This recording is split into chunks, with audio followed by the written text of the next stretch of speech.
es una ley federal, que es una ley en realidad que es un tipo parche que está en el Código Penal, pero siempre el mecanismo para aplicar la ley era el procedimiento federal, que antes era inquisitivo, ahora pasó a ser adversarial, que por ejemplo una figura clave en la aplicación de esa ley fue el doctor Alurralde, una persona muy consagrada en la justicia, pero por cuestiones de política criminal se produce hace un año la desfederalización de la Ley General de Droga en 3 incisos puntuales. Esto también hay que entenderlo porque no es que toda la ley federal pasa a ser provincial, no.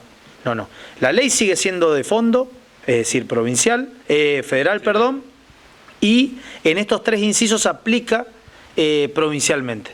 Estamos hablando de una situación de tenencia. La figura básica del delito básicamente es la tenencia del estupefaciente, psicotrópico y demás, básicamente es un término médico que alcanza a droga sintética, a cannabis, etcétera.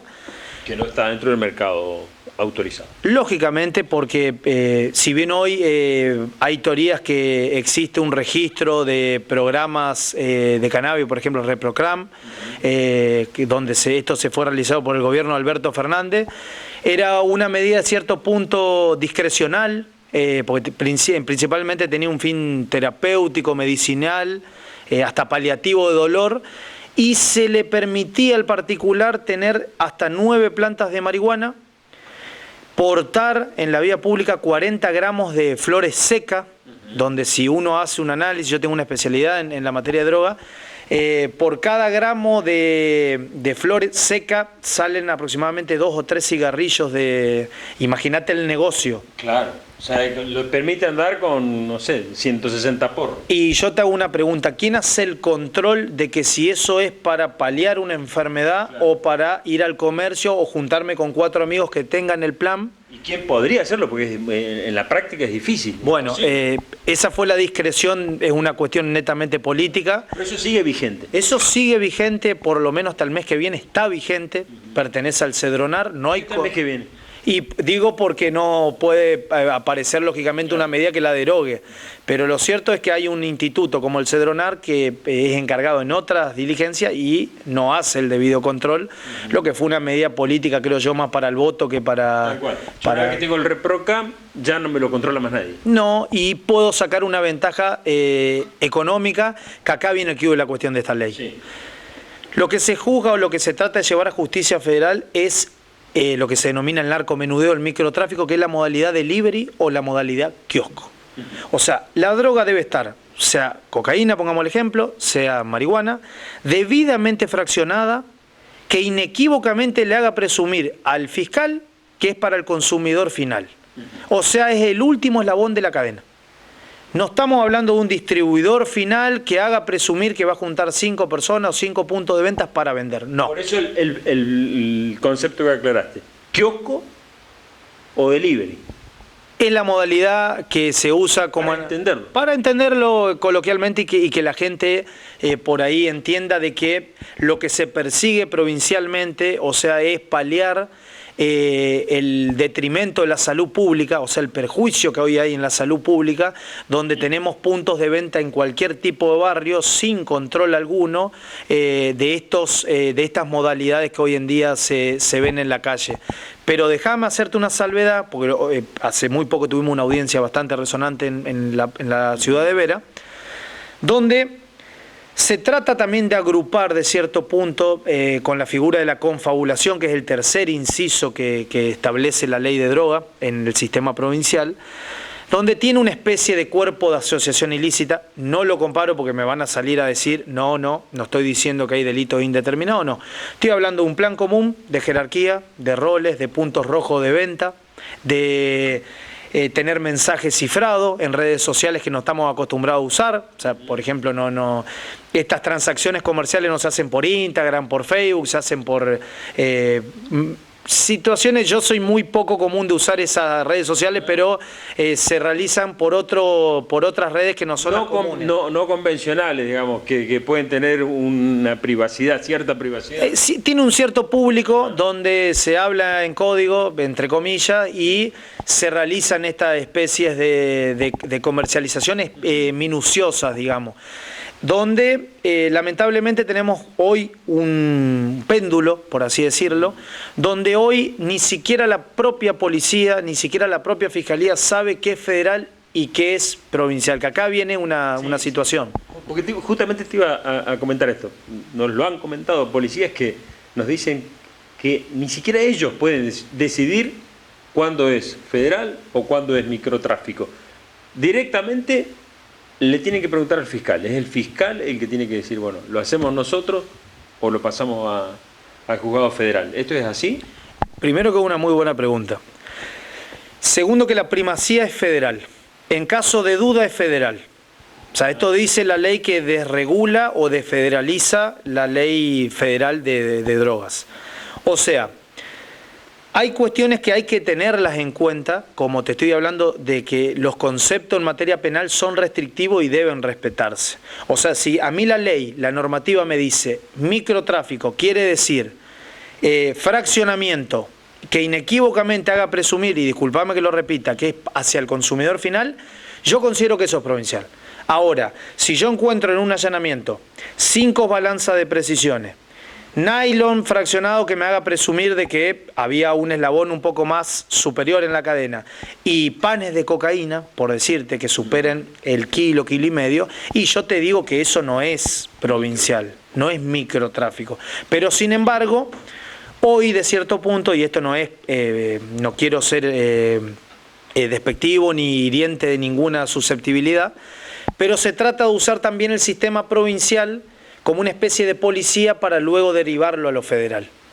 Y ni los jueces, ni los fiscales, ni los abogados que vamos a una audiencia oral y pública en el sistema federal somos preparadores, digamos, o somos los actos preparativos de una causa federal. No, se tiene que hacer ese colador, esa higiene, previamente antes de que se realicen las imputaciones, porque si no quedamos en ese péndulo donde la gente dice, la pena tiene 4 a 15 años, sí. Bien, pero tiene de 4 a 15 años para una persona que tiene 150 kilos de cocaína, claro, y tiene de 4 a 15 años fulanito que vende en el kiosco de la que esquina, tiene 3 gramos de marihuana, que posiblemente tenga un reprocram. Claro. Pregunto, ¿hay como una legitimidad social? Porque la gente aplaude el microtráfico. La gente, la sociedad en general, sin conocimientos profundos, le dio una aceptación importantísima al microtráfico. Porque ¿qué es lo que espera el vecino? Que el vendedor de la esquina, que le vende a mi hijo, vaya en cana. Entonces, ¿cómo viene el microtráfico en este sentido? ¿Está solucionando, le está dando respuesta a la gente con esto o no?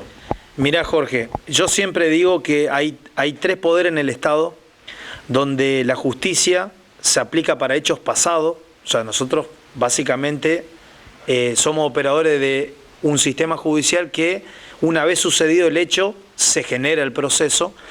Hay legisladores que van hacia el futuro y el Poder Ejecutivo de turno tiene que tener la política prevencional para que lo que vos me estás diciendo no ocurra.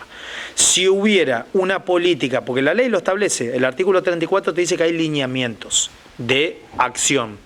Si hubiera una prevención idónea, con los medios propios, que la policía tenga los medios propios, que básicamente los operadores del Poder Ejecutivo lo tengan, esto no estaría pasando. Porque más de un vecino va a ver la nota y va a decir, en la esquina de mi casa venden. Claro. Bien, ahora yo te hago una pregunta, te invierto la pregunta. Si yo lo detengo, o sea, el fiscal mañana detiene a esa persona, posiblemente venga uno y lo va a subrogar para seguir vendiendo. ¿Me explico? Sí. O sea, la solución yo creo, y me van a decir que soy zafaronista y demás, no es agarrar gente y meterla en cana. La solución es el problema de fondo, es decir, ¿cómo entra la droga vera? Nosotros tenemos un triángulo que ningún legislador, ni de la senaduría, ni desde los 3 senadores, yo siempre digo, general obligado, 9 de julio del departamento de Vera es el triángulo de las Bermudas, para el robo de Hacienda y para la entrada del estupefaciente. Bien, si nosotros tenemos cómo paliar esa entrada del estupefaciente, no hay narcomenudeo. No existe el narcomenudeo, porque no es que la cocaína se fabrica en Vera o la cocaína la traen de SPIM, no. Viene de 3 puntos fundamentales, de la ruta 34 y de la ruta 11.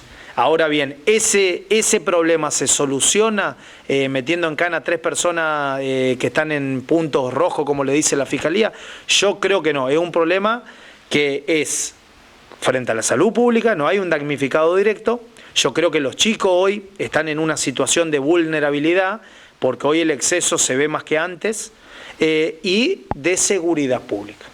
Porque, con esto quiero finalizarte, el delito del estupefaciente, o sea, la violación a la ley, hace que traiga aparejado el abuso de arma, la tenencia indebida de arma de fuego, el robo. Hay mucha gente que roba para drogarse. O sea, y eso puede hacer una escala en otro tipo de delito que hay que tener en cuenta también. Está bien, y coincido con lo que decís. Pero el que roba una gallina tiene que ir preso. Y el que le vende una línea de coca a ese chico enfermo, adicto de 18 años, tiene que ir preso también, por más que sea chiquito.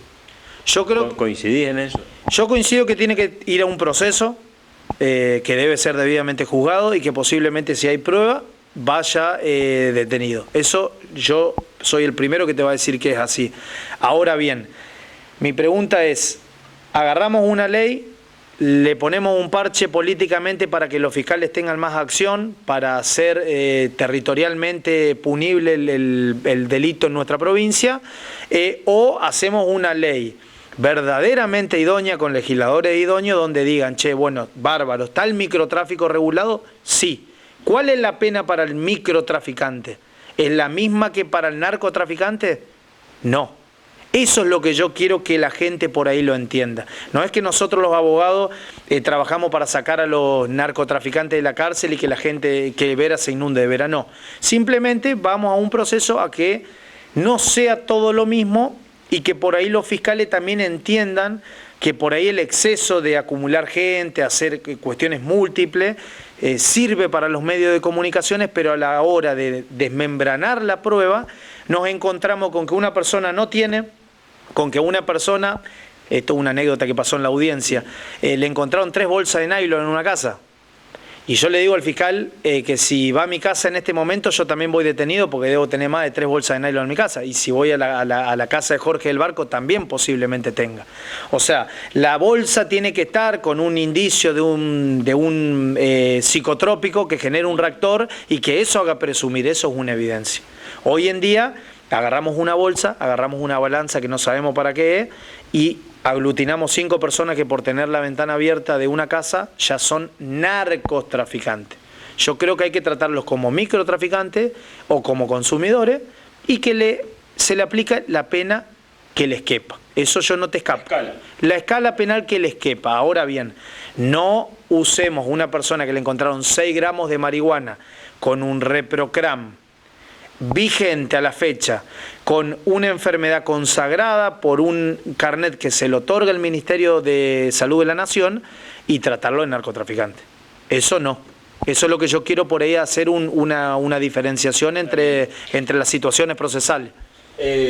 Redondeando, no quería tocar yo la causa específica de estos 7 chicos que fueron de estos 7 vendedores que fueron detenidos, supuestos vendedores, pero está bien, la trajiste sobre la mesa. ¿Crees que este primer caso, porque es el primer caso más resonante con la ley de microtráfico, ¿crees que el primer caso va a servir para que el que está pensando en vender porro como alternativa laboral, porque realmente lo es, se frene y diga, bueno, al menos para esto sirvió la ley de microtráfico? Te lo voy a contestar con 2 respuestas. Primero, una respuesta hacia la pregunta puntual. Yo siempre digo que cualquier teoría de pena es viable y es valorable, pero yo por ahí usar la pena como, mirá que claro, si vos lo haces se te viene esto, ojalá que tenga un fin preventivo, por así decirlo, pero lo cierto es que en la práctica, por ejemplo, personas que han salido a robar, yo creo que no, porque es un tema de salud. No es un tema de delincuencia solamente, es un tema de delincuencia que versa sobre la salud. O sea, hoy hay mucha gente que consume y hoy hay mucha gente que quiere hacer plata sin trabajar. Y como segunda respuesta, yo creo que este caso lo que hace es higienizar el Poder Judicial, porque vos bien lo nombraste, hay 7 personas que yo creo que 3 están en el sistema federal. Y me hago cargo de lo que digo. por las cantidades, por el no fraccionamiento, por la logística que se han tenido en cuenta en 3 personas y no en las 7, y 4 personas sí están en el sistema provincial, algunos como comerciantes, porque hay prueba. Yo no, te vuelvo a insistir, yo no vengo a hacer esas defensas acérrimas de que no existe nada. Y hay personas que están como consumidores, que también quiero decirte esto, porque así como te dije que la tenencia es sagrada por el comercio, se atenúa por el consumo. Nosotros tenemos una ley que pune el consumo. O sea, el consumo en la República Argentina está penado. Está bien que lo aclare, porque sigue la confusión, ¿eh? El artículo 14 de la ley de drogas pune el consumo. O sea, si se demuestra inequívocamente, te vuelvo con el término, de que esa persona tenía en su tenencia, es decir, en la relación de poder, marihuana, por ejemplo, para el consumo personal, producto de una adicción, eso se puede contratar con exámenes clínicos y demás, y exámenes psiquiátricos también. La ley lo reprime, pero con una pena muchísimo menor que la pena que estamos hablando de 4 o 15 años que nombramos anteriormente.